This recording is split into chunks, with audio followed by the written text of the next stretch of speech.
this movie just looks like garbage because I feel like they were taking it seriously, especially knowing Joel Schumacher. I don't know how. I don't know. I don't. It just it didn't feel like that. Ladies, gentlemen, and of course, as always, non-binary folks. I'm assuming that some of those are out there, some of those people are out there watching us. Welcome back to the Dead Film Critic Society. I am one of your esteemed hosts, Aiden Billing. I run GVD reviews on Instagram, and this is my other esteemed host, Daniel Eng. He runs reviewing on YouTube. Going to continue to say his channel is growing fast now. Clearly my thoughts and prayers have been working. Yeah, So a let's little bit keep it faster. going, I'm guys. almost at 80 now, which is pretty exciting. Yes, sir. Yeah. Nice job, man. Honestly, fantastic. The road All to right, 100 is so real. yeah, I'll be there to look for that. But as always, we're going to start off with some trivia. So, Daniel, would you like to go first? What do you got? Sure, why not? So one of the movies we're talking about today is Phone Booth, and Matthew Libatique did the cinematography on it. Yeah. What other two movies has Matthew Libatique worked on that we've covered on the pod here on the podcast? Oh shit. Yeah. Or if you can't do that, maybe name two of his other movies if you can. I don't know if you know. I don't know a lot about this guy. Actually. Yeah. I mean, he's a cinematographer. It is a little bit of a niche question. A lot of cinematographers aren't too well known, but. No, that's fine. I'll give you a hint. You like them about the same, and I like one a lot more than you do.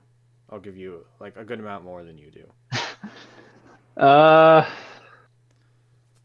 Fuck, I got nothing. What is it?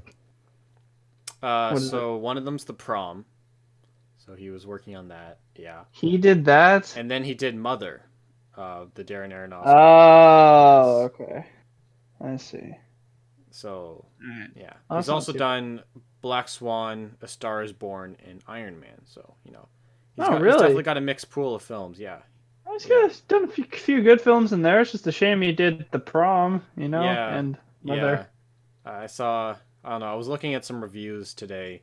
I saw someone gave Prom 9 out of 10. I was very confused. But this is also the same guy who gave Crash a 9 out of 10 and gave Green Book a 10 out of 10. Yeah. Are you serious? Yes. Oh my god.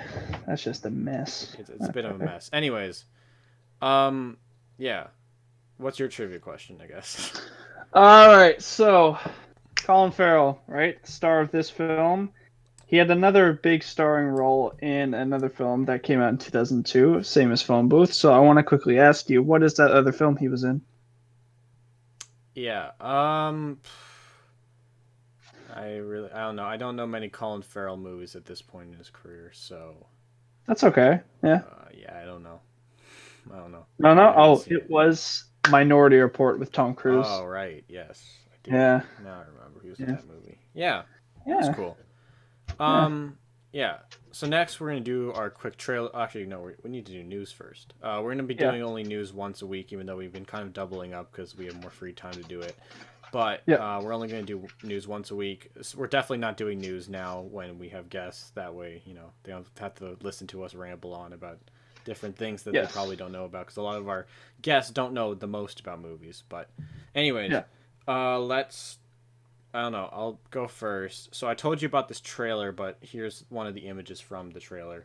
It's Matt Damon in a film called Stillwater, directed by Tom McCarthy, who directed Spotlight, Best Picture winner. It's about a rig worker from Stillwater, Oklahoma, who goes to France to exonerate his daughter, who has been arrested for a murder she says she didn't commit. People thought this might have been a Oscar movie before.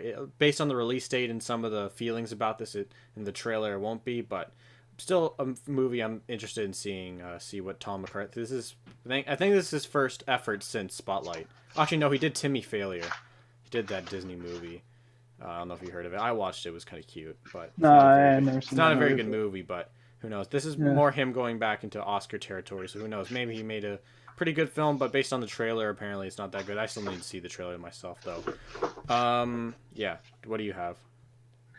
Well, I think you were going to bring this up a little bit later, but I'm going to have to swoop in and beat you there, but we've got the cast for Knives Out 2 has been announced. Yep. There's some new additions, of course. Daniel Craig is obviously going to return because this is Yep. basically his series at this point. But we've got Janelle Monáe, Edward Norton, and Dave Bautista. Now, Yeah. I want to hear your quick thoughts on that cast. What do you think? Do you think it's a good thing that those people have been cast, or Yeah. what are your Honestly, it thoughts? sounds pretty good. Sounds like a pretty Yeah, solid cast so far.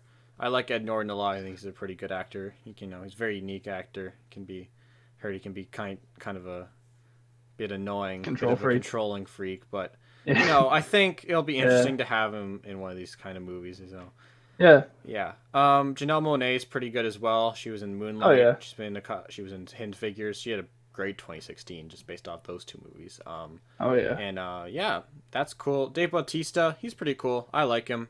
I don't know. yeah. I've seen some comparisons between him and Dwayne the Rock Johnson about who's the better actor. I think it's easily Dave Bautista. He can be pretty funny in Guardians. He's pretty good in Blade Runner.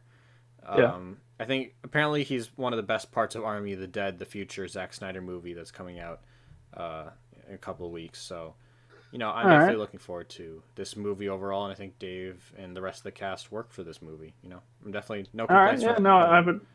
I'd have to agree with you there. I mean, I think obviously Ed Norton very talented. I mean, actually, fun fact that you were going back to him being a little bit controlling. Did you know that he actually helped edit The Incredible Hulk in 2008 under a pseudonym because he didn't trust the editor? Yeah, I mean that doesn't surprise me too much. Yeah. I know the Coen brothers often edit their films under a pseudonym, mainly Yeah. because I don't know if they just don't trust a editor to hire an editor for their work, or they just like They just want their they vision to always come like out. to edit their stuff and then they just don't want to they feel embarrassed about adding their names so many times, which is why they usually also only do like what they usually do is put both of them on the screenplay, have Ethan as the producer and have Joel as the director on a bunch of projects, even though they work together on all of those parts. Oh yeah. They both produce, write, and direct everything, but that's usually how they do it. And then they edit under the pseudonym Matthew Broderick, I believe.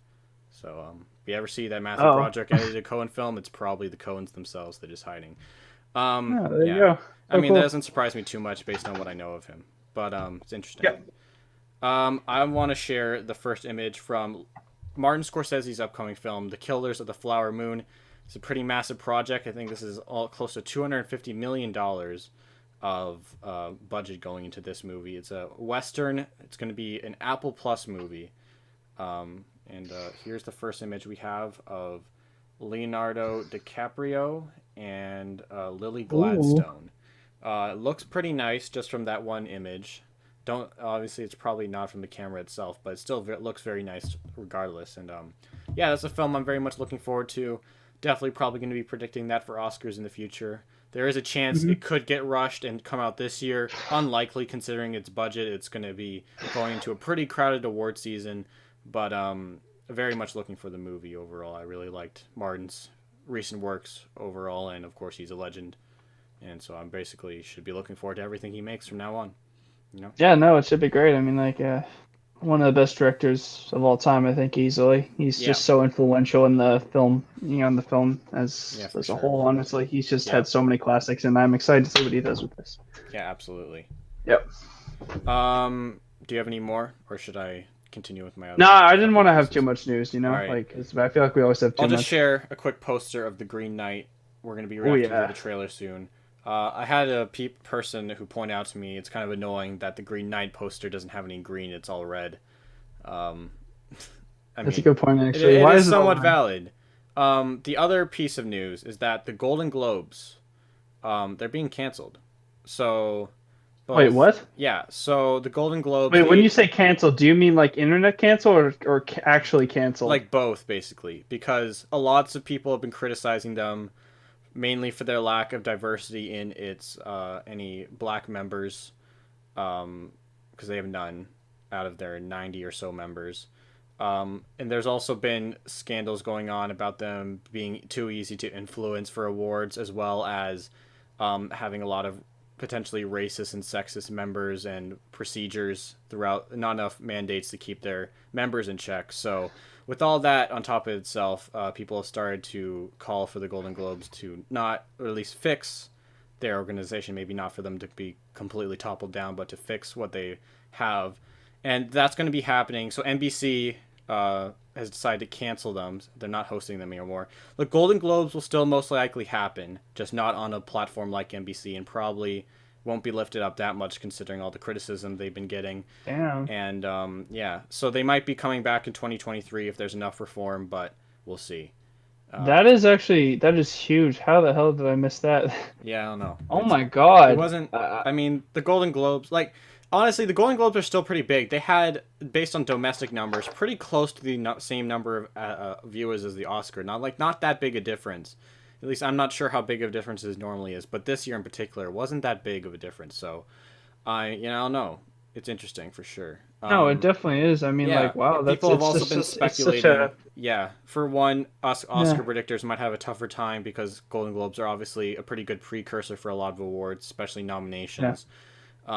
This year they weren't so good with winners, but also that particularly movies that fall under the musical or comedy category often get propped up by winning a Golden Globe for comedy or musical, because usually most of the Oscar competitors are drama films, but often there's at least one or two, maybe even up to like 4 musicals or comedies that can compete as well. And often the Golden Globes help prop them up, so that might not happen, which is a shame because there's a lot of potentially good musicals that would want that Golden Globes attention in that way. So it might suck for them, but hopefully they get recognized by other awards bodies if they're worthy. But yeah, interesting developments. Will be interesting to see how that affects things like In the Heights and West Side Story in particular are 2 musicals. I mean, yeah. I hope those 2 like end up getting nominated. Yeah, they'll probably be at least competing for Oscars. They'll be close, and we'll see how a lack of Golden Globes affects them, to see, because if they don't get nominations anywhere else, it'll be very tough to get into things like Best Picture. But we'll have to see. Yeah. Yeah. Anyways, as I said, we're going to be reacting to the Green Knight trailer now. Let me pull that up. Do you see it? Yeah, I can see it. Press play whenever you're ready. Yeah. All right. Just wait. I'm trying to make sure that my display thing is working properly. I think it is. Okay. I'm gonna have the hope. Here we go. All right. Friends, brothers and sisters, who can regale me and my queen with some myth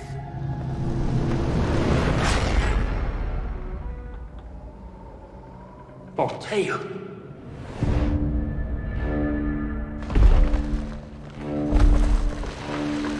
O greatest of kings, let one of your knights try to land a blow against me. Indulge me in this game. I will meet thee.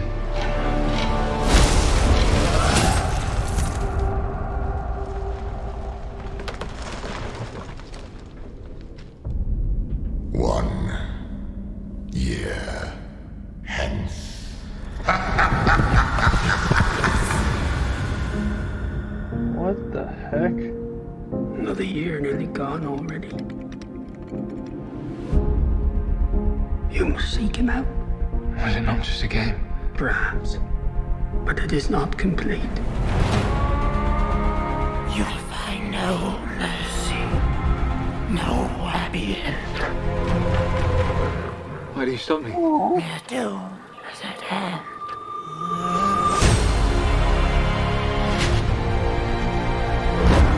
You rest your bones. very cute. I'll finish your quest Oh, for shit. you. Didn't know he was.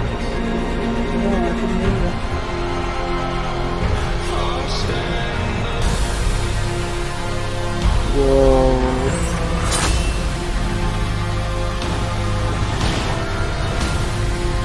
And what do you hope to gain from facing all of this? Honor.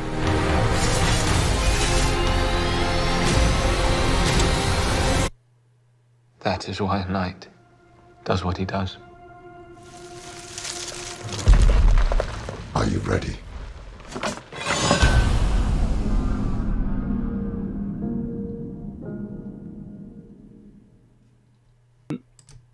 Gotta Yeah, what do you say, think of it? it looks a little bit out there, but I'm actually interested in that. That looks really cool. Yeah, I agree Yeah. with that. Yeah, David Lowery is a very interesting director.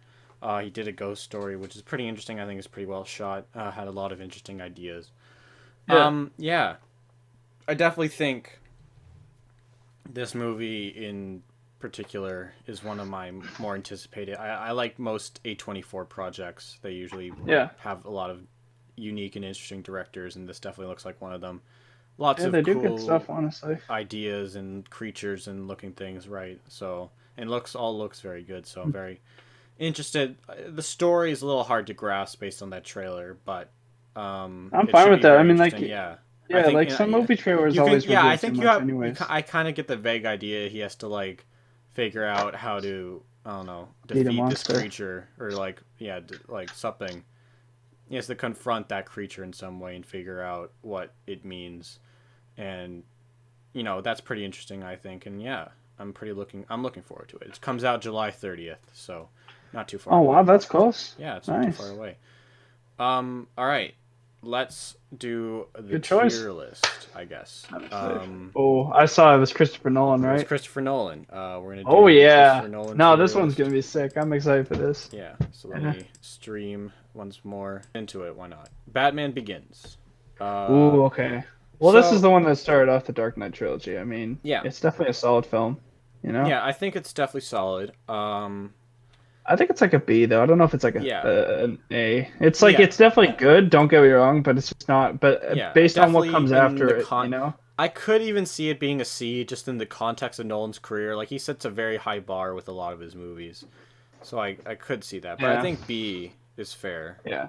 for now. They do a lot of the stuff practically again, which I appreciate, especially in a big budget film like this. Yeah. I mean, like, Yeah, that was it's good. always nice to It see was that. a good decision by Warner Brothers and Marvel. Sorry, not Marvel, DC, to Yeah. have Nolan do these films. Unfortunately, they kind of relied on Zack Snyder to be the next Christopher Nolan for this new phase of the DCEU.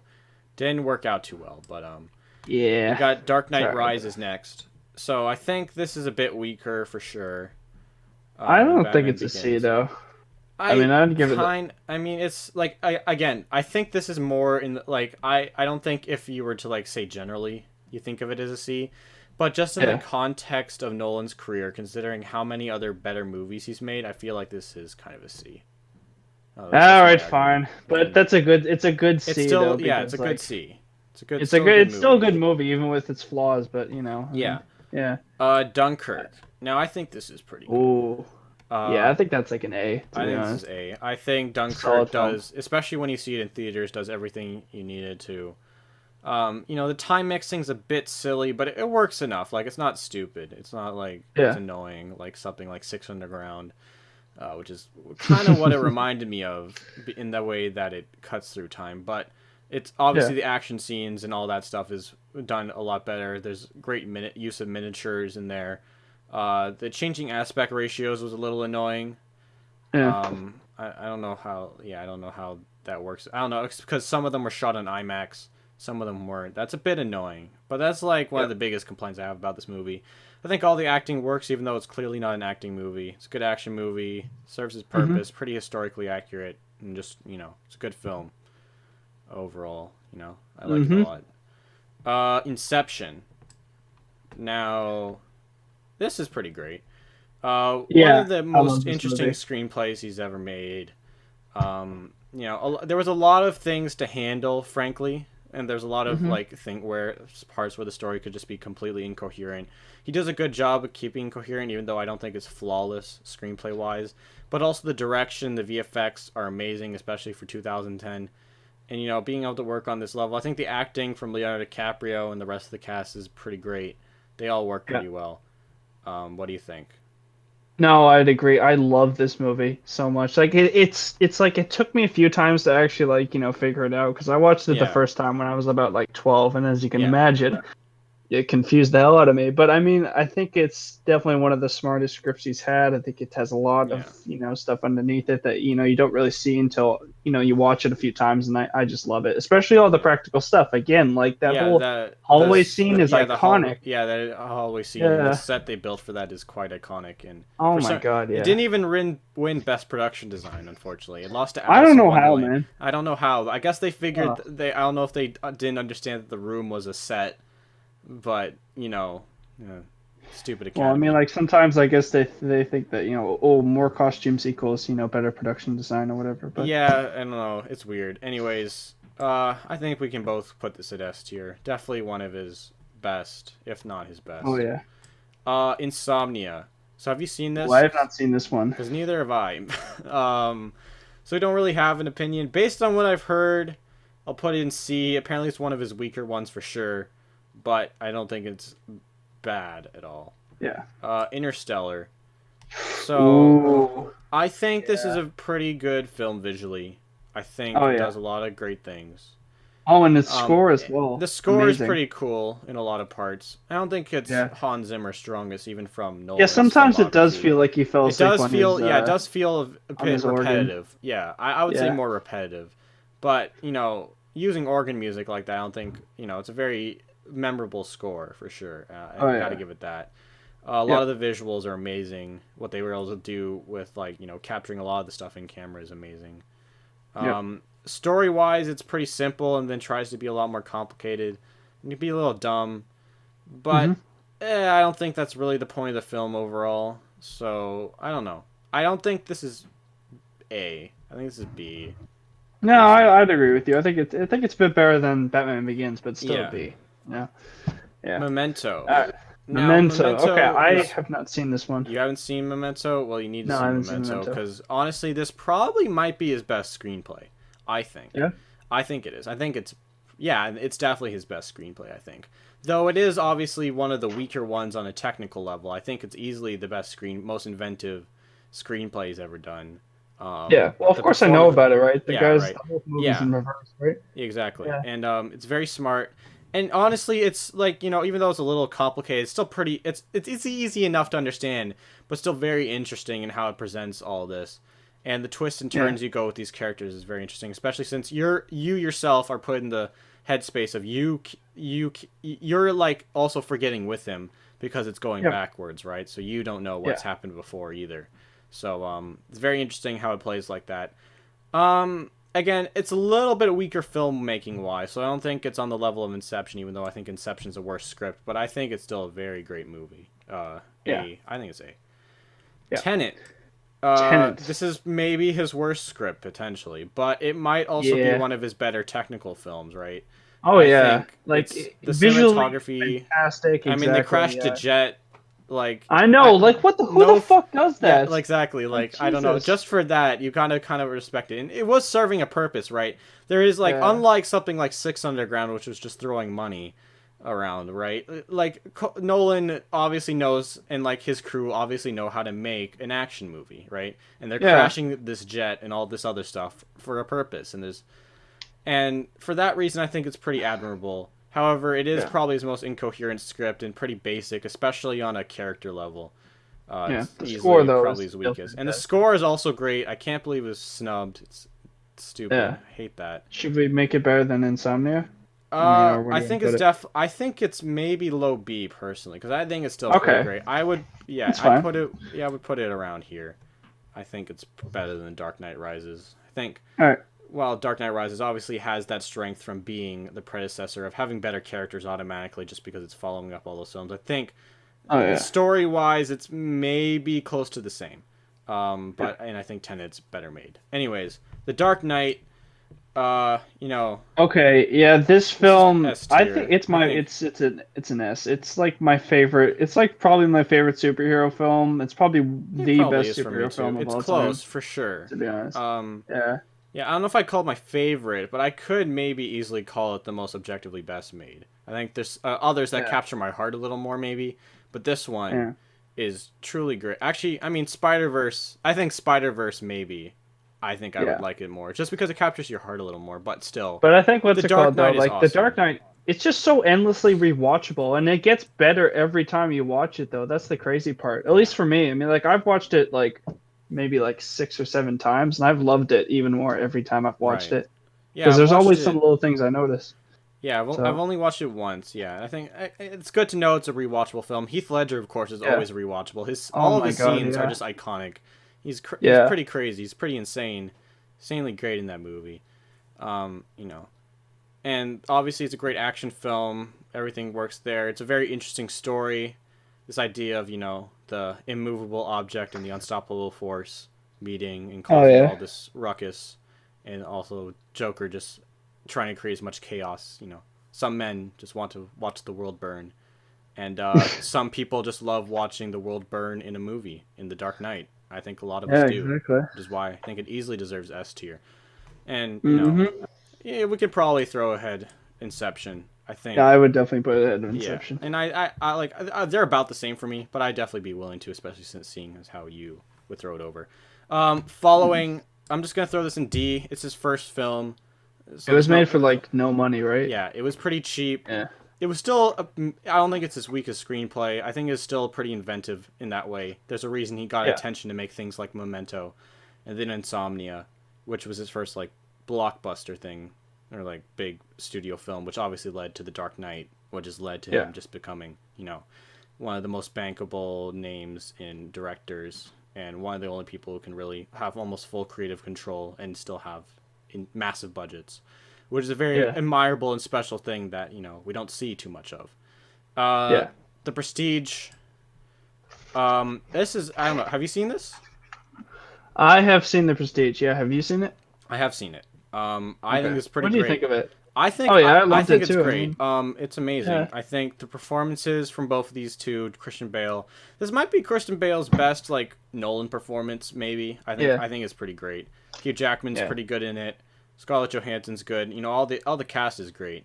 The And story- David Bowie of all people yeah. is also very good. Yeah, I mean- think, you know, Michael Caine. This might be maybe the best Michael Caine, potentially. Yeah. He's pretty great in this. Yes, Some of his Michael scenes Caine. as Alfred rival it, but I think maybe as a Yeah. character he works here better. The ideas and how it weaves in actual history is very interesting, but then also Yeah. turns into a sci-fi movie, which also turns into a little bit of a practical movie. It's all very interesting. And yeah, I don't know. I really want to watch this again because I think this is a film that'll just get better on rewatches once you understand the twist. There's a Yeah. twist. We won't talk about it now, but it's a pretty great one. Yeah. Maybe one of the best in cinema history, honestly. I think it works very well. And It's weird. Like a lot of people forget about this movie. To be honest, I mean, yeah, like, it's I not think talked this is about as one of much. easily one of the more, or at least maybe not underrated, but definitely because I think everyone who's seen it loves it, but maybe one of the more underlooked. Yeah. And it's also Overlooked in very me. good on a technical scale. So I think, well, I could see this being S for me one day. I don't know. You think that's cool? Better than Dunkirk? Lower than Inception for you because you haven't seen Yeah. Memento? Yeah, I I'm think fine this with is that. good. I think it's good space. Yeah. All right. So that's our Nolan tier list. Tell us if you think this is bad or good. You already had some things to say about my opinion on the film we're about to talk Yeah. about. I think we'll start with it. Why not? Phone Yeah. Booth is a 2002 film directed by Joel Schumacher, famously Yeah. known for Batman and Robin. He also this movie stars Colin Farrell, Katie Holmes, Forrest Whitaker. I can't remember the other guy, but I don't know. We don't need to say him. Kiefer Sutherland. He's like, yeah, Keith Sutherland. He's the voice on the phone. Yeah. Yeah. And yeah, this was Aiden's recommendation. Aiden, why did I mean, you look, recommend this film? Okay, look, I'll tell you why. Because I'd never seen it before. I heard cool things about it. I thought, why not? It's on Disney Plus now. I've always wanted to see it. I'll check it out. Yeah. And I'm not gonna lie to you. I mean, like, I saw your score. I'm not Yeah. gonna tell people what it is yet, obviously. But I mean, I'd I'd say it's not bad, but I also don't love it either. Yes. I think it has an interesting premise. I think the whole idea of like someone just holding Yeah. a man hostage in a phone booth by itself is really cool. Right. But I think there are a lot of aspects of the film that haven't aged as well. I think that's a bit of an understatement. To say the least, I'd say. Yeah, I mean, say the well, least. you wrote it down, so why don't you tell us tell the audience exactly what I mean there. It looks like crap. It looks really bad. Okay, the way they shot this film has aged terribly, like horrible. Like I can't believe Matthew had to shoot this film. It makes me sad for him. Feels like abuse, frankly, because he's done a lot of other great work. He still has, I don't know if he's even gotten his Oscar nomination. He should have got one for Black Swan. Anyways, that's not the point. There's also like these like other shot. Like some of these are bad, but there's these like I don't know what they were, like flashbacks or something Yeah. like They look awful. Like some of these, like this film might have produced some of the worst images I've seen in cinema history. I'm not even lying to you, and that's one of the reasons why. And again, I can agree this movie's not boring. It's an interesting concept, right? And I think Colin Farrell is entertaining, right? But the I like writing... Kiefer Sutherland the best, though. I mean, like, I think just the way he's able to, like, No, Honestly? I disagree. He's Really? He's kind of unironically, like, he's ironically funny, and that's not good. I think... I mean, it's that's most. the It's point. not. I don't He's think it's not his Bob fault, Dylan. right? I Yeah, think it's just what he was some told of the to do. direction and the way he says stuff is like I can't take him seriously. It's like what is? It's like this. Like it's also mostly the writing. Like the way he writes his character is pretty stupid. Again, I think. Like I was just thinking to myself, like why don't they just like carefully approach him with protective equipment and take him? Like it's like also the fact that like they think he has a gun this whole time because like he you know, because he like someone got shot is so stupid. Because like if any of the people looked or the police looked or the ambulance looked, they'll see he was shot in the back. How could he shoot him if in the back unless his back was turned to him, right? And then you see the laser on the guy's chest to see like, oh, he's got a sniper rifle on him. But the thing is, he shoots him in the back. So how does the laser go through him? That's not how that works. The laser goes through him, so it shows up, so the audience can be scared. But that's completely improbable, right? Like this situation could potentially happen, but a lot of the way they write this just makes it stupid and dragged out, in my opinion. Yeah. Right?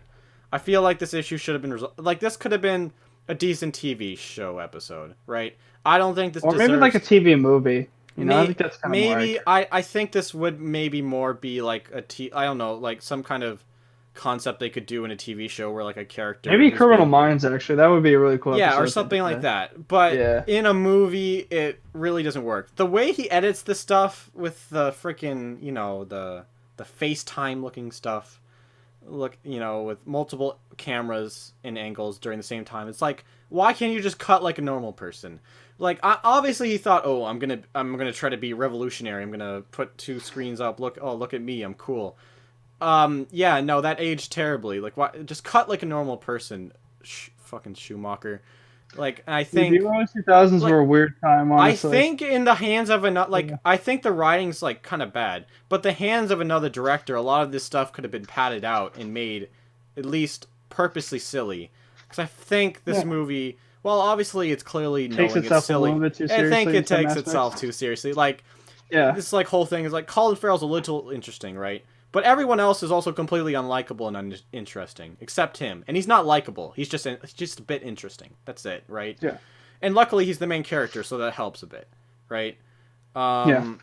The zooms and the way like camera movement works in this movie, it's like it doesn't add anything to the film.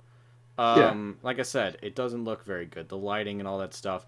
It reminded me of like Uncut Gems, but just really crappy.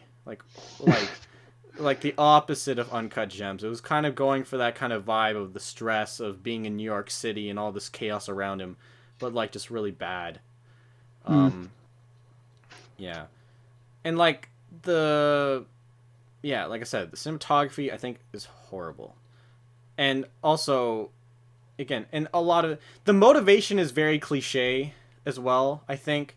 Just like, oh, I'm going to expose you. I'm going to threaten you under death, so you're going to like say to the world what a bad person you are. You're going to be honest because I have a gun to your head. But to quote Breaking Bad's Mike Ehrmantraut, everyone's Meryl Streep with a gun to their head. And you know, it feels like that with Colin does a good enough job acting like he's under duress, right? But then, of course, you know, all his confessing, like, oh, look, I did all these terrible things. I'm confessing. Look, I'm going to be better now. It's like, the fact that he has a gun over him while he's doing all this means nothing, right? Other than he, like, might have PTSD, and maybe he'll have PTSD associated anytime he, like, lies or tries to cheat in the future. But, like, that's, like, worse than, like, Saw levels of motivation. Like, you know, the idea that you scare someone of dying so they're gonna live the rest of their life to the fullest. It's like these concepts are so stupid, and I think this is maybe one of the more stupid ones. I don't know. I want to hear more of your thoughts. I think I've rambled on.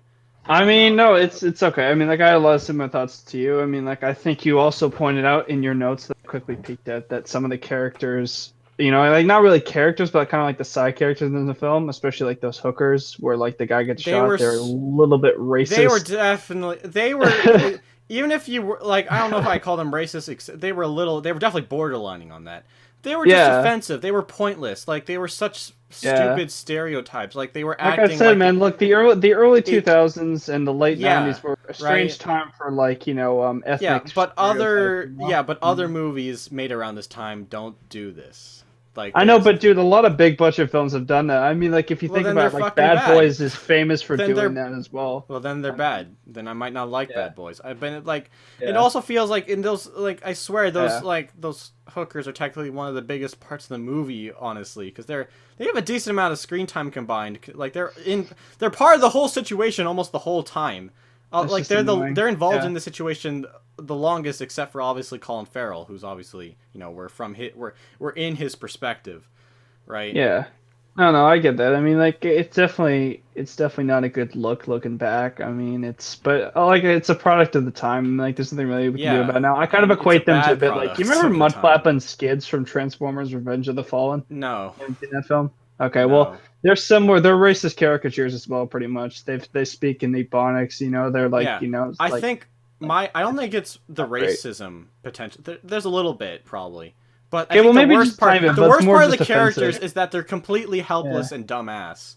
That like they Yeah. have like zero intelligence, and it's quite Yeah. insulting just to anybody, frankly. To think that humans would just like be like that. act like um, that. Yeah, I know that's fair enough. Like yeah. and like I think Kiefer Sutherland, right? I think he's annoying and he's not very intimidating in my opinion. That was No, he's that's not what I wrote intimidating, down. but he was very entertaining to He's- watch. I thought, you know. He's entertaining enough, I Yeah. guess. Like I said, the Yeah. laser stuff is stupid. The endings, like, oh, he gets fake shot.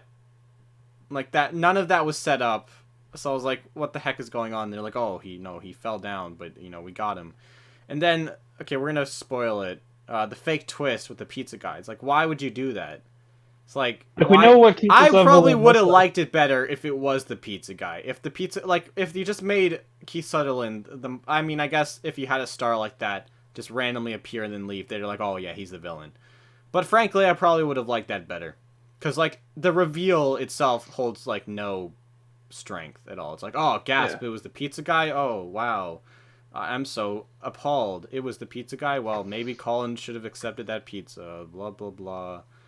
Yeah. The sniper POV thing, you know, the red circle, it looks pretty stupid. Yeah.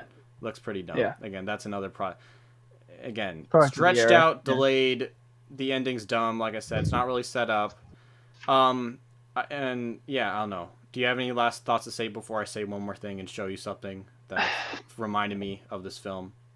No, I don't have anything else to say. I think we've pretty much touched on everything. Like it's just a bit, it's over the top, but not in the best way because it doesn't No. take itself seriously. And I think that's good though, because a lot of films that were over the top back in the day really did take themselves seriously. I don't know why that was. Feels but- like this movie's taking itself pretty seriously though, with that idea like, Yeah. oh, I'm gonna make you confess. I'm gonna, you know, Colin Farrell is playing this like dramatic, flawed character. Like, oh, he's a flawed. You know, he's kind of he has people he cares about clearly, but no, but he's a terrible person. He makes all Yeah. these mistakes, and now he's under threat of death. What is he gonna do? It didn't feel like it had enough for me to take it like not seriously. Because frankly, the way they shot this, if all the ways they were trying to shooting it like that looked bad, was trying to be like, oh, this is like a scummy movie. This is a not so serious movie. It just made me think, no, this movie just looks like garbage. Because I feel like, you know, they were taking it seriously, especially knowing Joel Schumacher. I don't know how, it didn't feel like that. I wanted to show you this quick video real quick. This reminds me the number of times that he reloads the gun without shooting it, because he does that a lot. He only shoots it like once, right? But he reloads the gun at least like 6 times. So here's what it kind of reminds me of. Let me show you real quick. All right.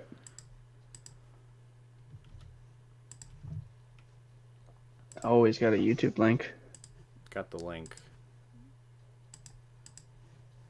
Let me change the display real quick. Our proven installation Shut up. process ensures your gutters are in tip-top shape and prepped to protect your home. Step 1, we clean.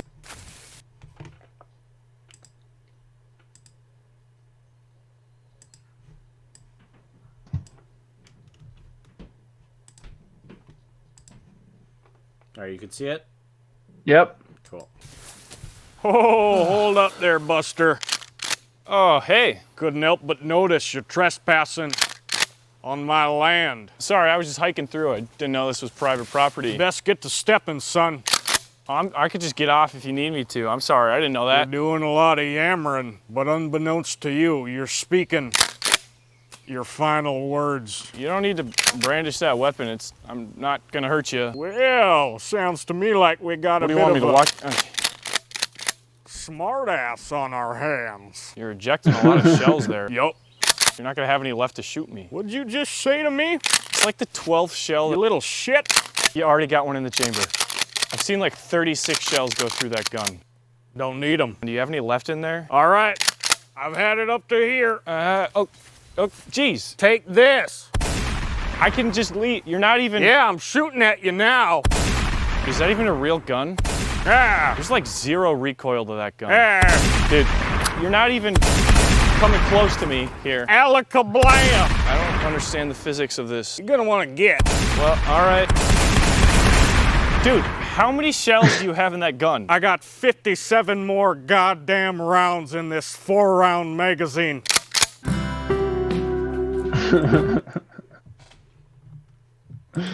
That's funny. That's kind of what it That is reminded funny. me of with the. No, that's because actually he a does good point. do that multiple times in the movie. Just reloads the gun, but he doesn't actually shoot it. Yeah. Yeah. Anyways, let me change the display before we talk about our scores.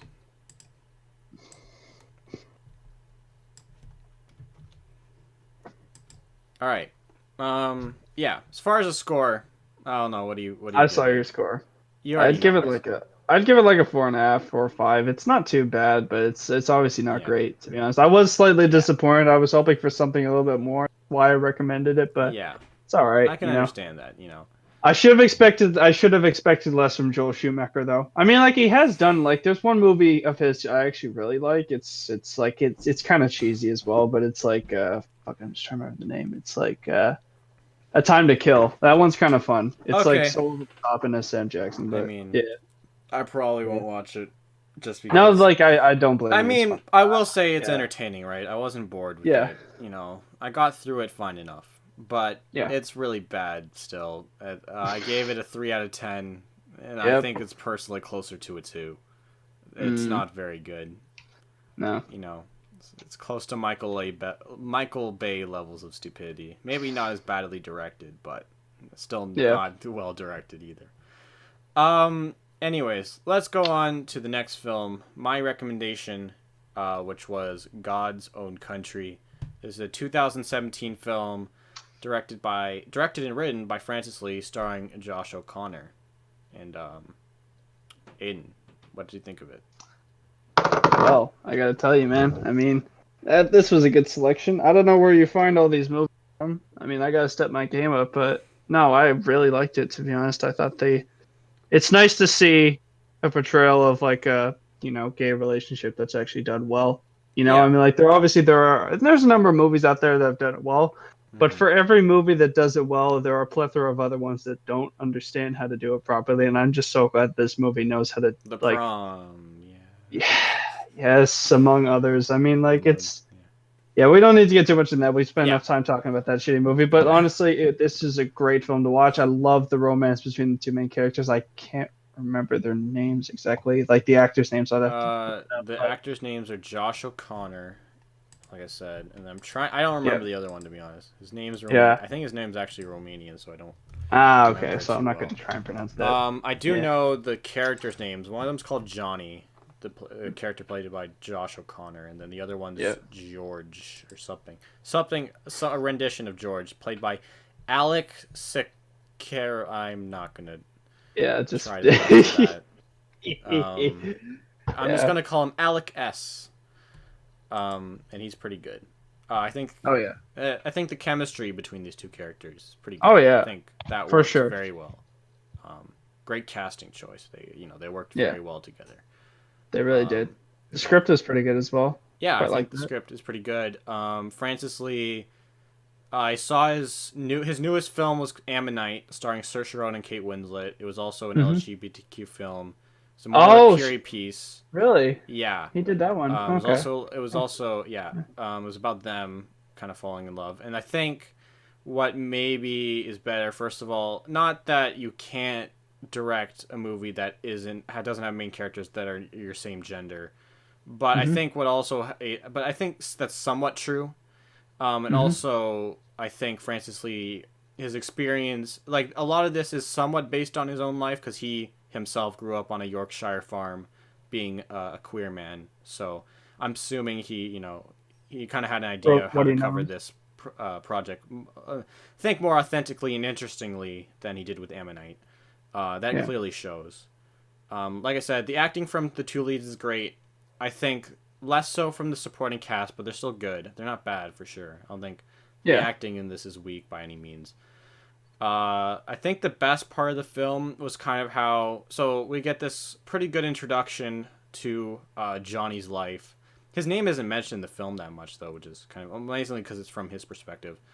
And he's just being called his name by... anyways. Is how they set up kind of his life of just that casual sex and that binge drinking and the fact that he just goes to the farm and seeks out that other stuff and then just kind of repeats it. Kind of a boring, trying to find something else in life.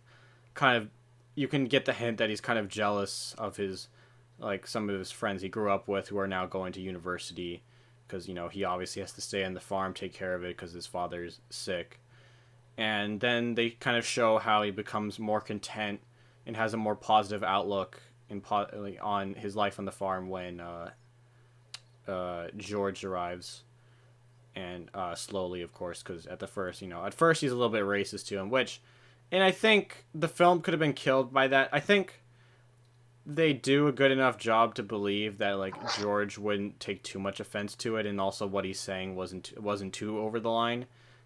And obviously, George makes it very clear that if you keep doing that, we're not going to get along. Not gonna work for me anymore. But then obviously they kind of learn to get along, and obviously that blooms into a relationship.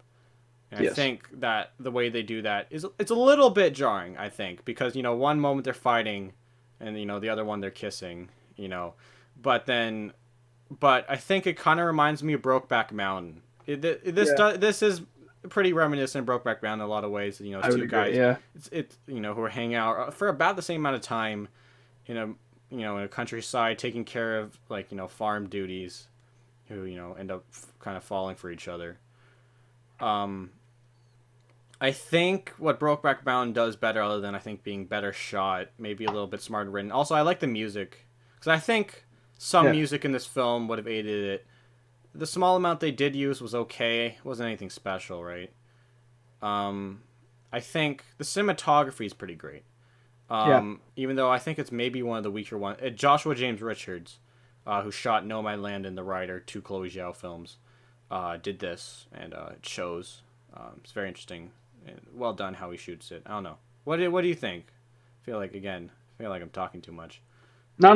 Look, you've basically covered everything I was gonna say. I did love the cinematography. I thought it wasn't the best cinematography I've ever seen. Don't get me wrong. I don't know, but it was very nice. I think it's still pretty good. Yeah, Joshua James Richards clearly knows what he's doing. I think he has had stronger outings though. Like I said. What other movies has he done though? I feel like I've heard that name. He did Nomadland and. Oh wait, that's right. You said that. Yeah. Yep. He also did Chloe Zhao's other film, The Songs My Brother Taught Me. Okay. Yeah. Don't know what else he's going to be doing, but assuming with that Oscar nomination, he's probably going to get another. I'm assuming he's going to still work with Chloe, even though he isn't working on Eternals, but he will be working probably on a couple other things. So I'm interested. Yeah, I'd love to see more from him. I loved his cinematography on Nomadland. I didn't realize it was him, but he does a great job in this movie as well. And I also agree with your point on the music. I don't think it's used too much, but when it's used, I think it's used relatively well. So, but it's definitely not the highlight of the film. Obviously, sure. I think the main attraction is the chemistry between the two leads. They do such a great job. I love every second they're on screen together. It's so nice to look at. It's a beautiful love story. Honestly, it's great. Yeah, I really enjoyed seeing that. Mm-hmm. Yeah, I think I think one of the big things is that I think Joshua being on this project improved it a lot as well. Because I think the cinematographer, Francis Lee worked on his newest film, didn't know how to handle this, the way how to shoot it as well. I think, mainly through the way he moves the camera is very unique. I think because he doesn't pan really, but like what he does a good job. He doesn't pan from person to person. He always and I don't know Francis. I think Francis Lee definitely has more camera movement in the second film, but I think Joshua clearly knows how to space characters with their environments, specifically with and how they're interacting with the objects around them, right? So like he'll be looking at a character and then pan down to show you that there's the lamb, right, that they're taking care of and they're helping to birth and that kind of thing. I mean, they birth multiple animals and have sex while covered in mud. So now that's how there's some real shit in this movie, Oh yeah, for sure. I mean, if you're willing to have sex with someone while you're dirty, then that clearly means you love them, and I think that was probably a good thing to portray in the film. Yeah, exactly. Yeah. I mean, they're both pretty hot, so I mean, I wouldn't be able to keep my hands off the other guys either. Yeah. I mean, fucking hell. Yeah. I think Jesus. The way things are placed in the environment and the way they frame stuff is very well done. I think I think there is a little bit of an emotional manipulation that isn't earned too well with the breakup a little bit and the father.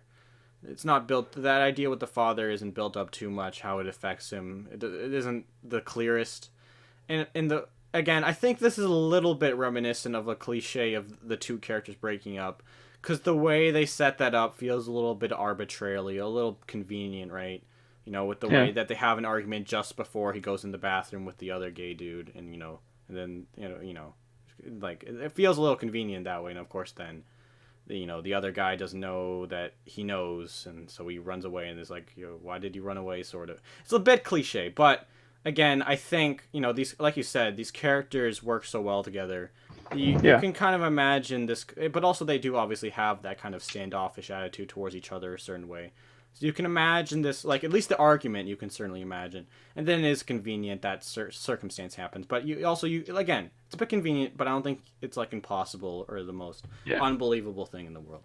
But again, the rest of it just works very well. I think, again, the glances they do is very charming, very well done. Again, shows the great chemistry these two characters have.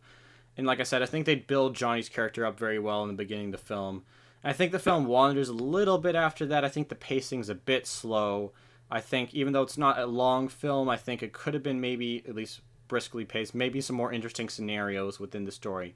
Because some of the scenarios, they don't throw in a lot. It's mostly about these two, which is good. But also I think there's the scenarios they do throw in aren't the most interesting, but I think they're still good. Right? Yeah. I like the way they frame the characters, especially when the dad falls in the background.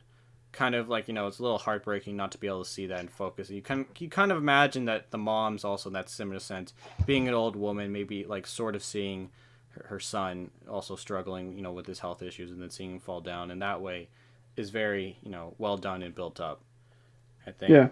Like I said, I think I like films like Brokeback Mountain, Call Me by Your Name a little more.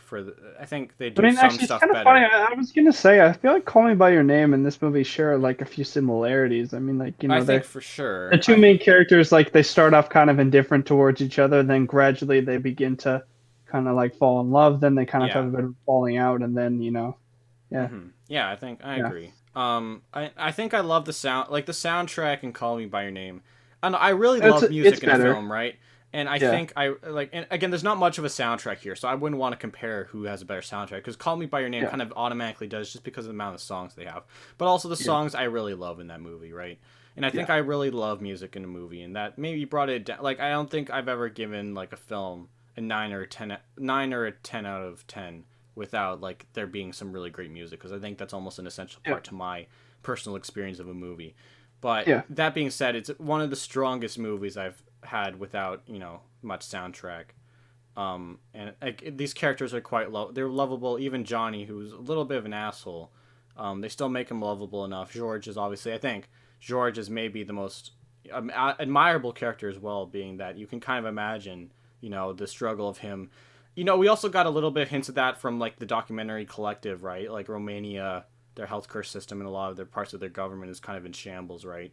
So you can kind of imagine maybe he might have lost his parents, and that's part of the reason he had to move, and now he's coming into this new place just trying to make a living. And then also, you can imagine there, even though it's from Johnny's perspective, you can imagine there's another part of the story where George has a lot of struggle and then ends up finding, a friend and obviously, and ultimately a lover in love in Johnny, which is pretty well done and interesting. I think it might have been interesting to see a little more from his perspective because I think he's a very admirable character. He's probably the most wholesome of the characters, probably, because even the Nan's a little bit of a I don't know, a little bit. Yeah. All right. Well, do you have anything else you want to say about it, or should we get into Yeah, score? I think we can wrap up. Yeah. I have like one more thing to say. I think the end. All right. I think before, I think they like automatically there's that chemistry between them sexually, but I think over the course of the movie and especially at the end, it feels like their relationship, just like, being friends, really like not only being lovers but also being really great friends, because I think that's the important part of any relationship is really clear there, and I think they do a good job building that up. And it feels like, obviously, since even though they come together close to the beginning of the film, the end of them coming back together feels more like a true showing of their friendship rather than their like sexual relationship. And I think that's a good part of this movie. I think it does a good job in that way. Definitely. Yeah, good movie. All right. Well, what would you give it out of 10, man? I gave it a 7 out of 10. I think it's pretty good. And it's it's closer to an 8. I'd say, for sure. I liked it a lot. I mean, I would probably go one step up. I'd give it an 8. I loved it. To be honest, it was a great film. I'm glad I got to see that. So, sure. Yeah. All right. Glad I could recommend something cool. Yeah. Yeah. Sorry, my recommendation. It's okay. No, it's fine. It's still an at least we were both film. Disappointed by it. Right. Yeah. I don't know. Like, obviously, I would have rather not see some of those images because I think they look really bad. But it gives me it's worse than the stuff in A California Christmas, which is like, visually, right? So, yeah. It's like, I don't know. I know. It's something new, I guess. I can't deny, introduced me to something new. I can't deny that. I think that's worthy enough to at least talk about. Yeah. Anyways, before we get into, I think we already know what we're doing for next episode, but before we get into that, do you have any recommendations from the past few days? Right. Okay. So, I'm just trying to think. I might have a few. I need to consult my fucking Netflix, but if you want to quickly give me some of yours, then that would be great. Sure. So I saw this pretty fun movie called Swiss Army Man. It's a 2016 Oh film. my god, yeah, I heard about that. No, I haven't seen it. I really want to. It's a fun movie, yeah. I think it's, it's a very lovable movie. I don't think it's the best made movie, both in terms of screenplay, and I think it's technically sound, but the characters are pretty fun. Paul Dano, Daniel Radcliffe is one of the funnier Daniel Radcliffe performances. The music's pretty interesting because it's all done with human voices, and that was maybe one of the best parts. It's really fun, pretty lovable. If you fall in love with these characters, you'll have a great time. I had a pretty good time. It's interesting what they do with this concept, and it's about kind of embracing your weirdness in the world, and not being ashamed of that.